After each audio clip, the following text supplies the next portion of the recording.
Hello, in front of me I've got POCO X5. In this video I'll show you how to use Google Assistant on lock screen. In the beginning, let's go to Google app, enter menu and go to settings. Go to Google Assistant, voice match, and make sure to enable Hey Google function. As you can see, it's working, so go back and enter lock screen. Also enable assistant responses on lock screen.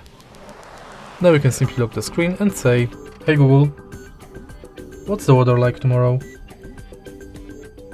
There will be showers with a high of 48 and a low of 42.